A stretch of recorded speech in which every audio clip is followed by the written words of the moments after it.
السلام عليكم صاحب يال داود يال دغستيال meel kasto aad joogtaan waxa idilana ku soo dhawaada sheekadii ugu macdarnay awaalmarin jacayl tabinta waa anigoo ah saaxiibkeena Xuseen Maxamuud Usayir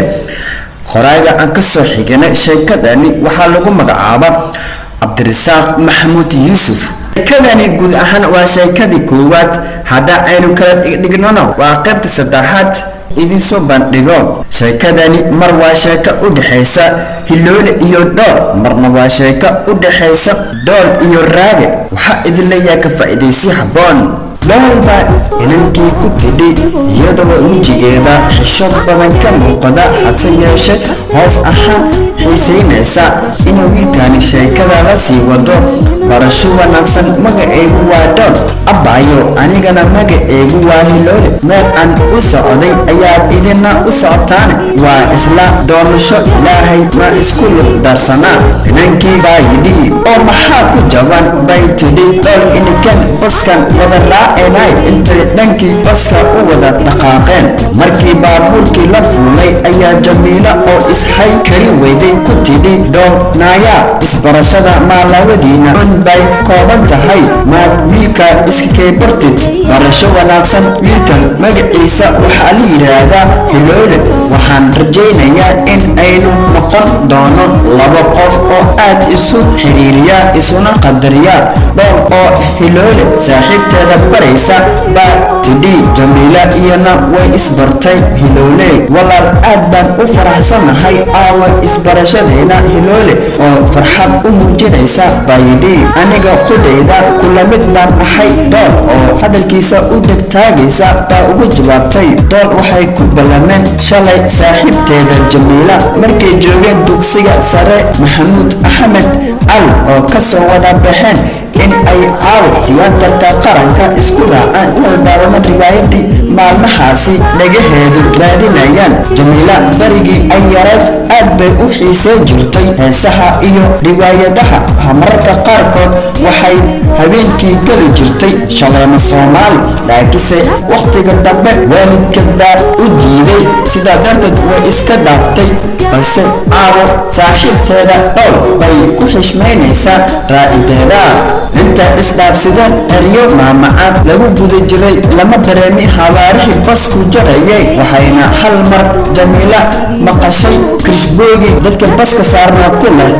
tiyaatar yaa ku degaya intuu istaaga taalada xaabataanku dhinaceeda sida bayna dool iyo hiloole gaariga ugu wada degeen hal daqiiqo kadib labo lambar oo isku xiga goosteen jaranjarta tiyaatarka agta saareen iyagoo oo sii socda halka dadweynuhu fadhiyaan masixi markay gaareen waxay wada fadhiisteen labo kursi oo dhanka dambe ka banaana oo isku xigay daawadayaashii oo mid waliba kursigiisa ku fadhiya baa hal mar daahi furmay jilayaasha riwaayadda daawadayaashooda ku soo dhaweynaya heeso iyo majaajilooyin lasoo bandhigi doono ayaa masixi ka soo muuqday riwaayaddu waxay ahayd mid aad iyo aad u xiiso badan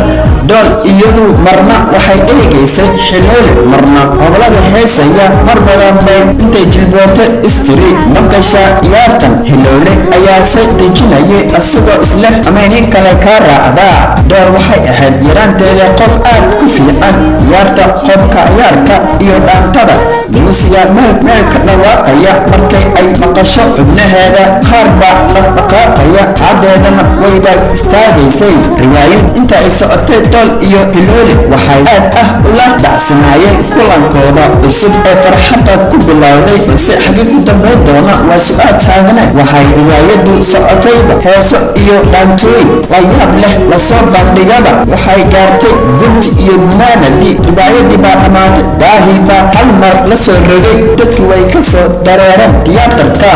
laga dareeray tiyaatarka oo dadkii banaanka u soo baxeen ayuu hiloole yidhi gacaliso waa xili dambe ina mariyaa guriga laga soo xirinay asigoo gacantiisa garabkeeda saaraya dool hadalkaasi naxariista leh aad bay ugu riyaaqday intay gacmaha isqabsadan ayay bas ka raaceen tallada dirdiinka dacsan Jamiila waa hilmaamay tiyaatarka intay dibadda uga soo baxday ayay dad fara badan oo tiyaatarka hoostiisa ka dhexreedsay dool iyo raagi markay markay dadkii ka dhahweyday ayuu madxafka qaranka hoostiisa iyona taqsi ka raacday gurigooda aaday dhol iyo hilowle intay baabuur la socdeen waxay isdhaafsanayeen eryo ma-an markiiba ishqi isku bedelay dhowr waxay tidhi wale hilowlow eryadan ma-an ee naxariista leh naftayda ku dirsatay oo weli ismaan oran wiil sidan u qurux badan ayaad caawa la caawin doontaa muxubta hilowl oo laabteeda fiirinaya baa yidhi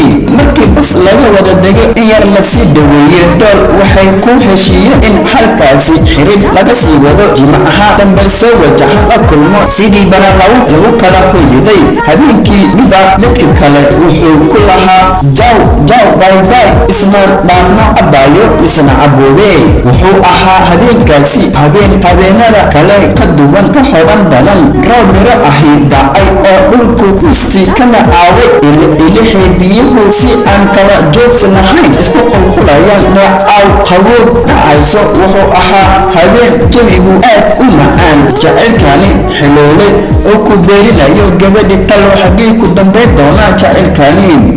saaxiibayaal dhegaystayaal daawadayaal waxaan jeclahay inaan halkaan kusoo gebagabeeyo qaybta saddexaad ahna qaybta koowaad sheekadii la magacbaxay abaalmarin jacayl aan ku eegayna u dhexaysa dhool iyo raagi marna u dhexaysa dhool iyo hilowle towbanta iyo soo jeedinta anigoo ah saaxiibkiina xuseen maxamuud xuseen yare kama marno sheekadani qoraaga aan ka soo xiganay cabdirasaaq maxamed yuusuf waxaa idinleeya waa ku mahadsantiin daawashadiina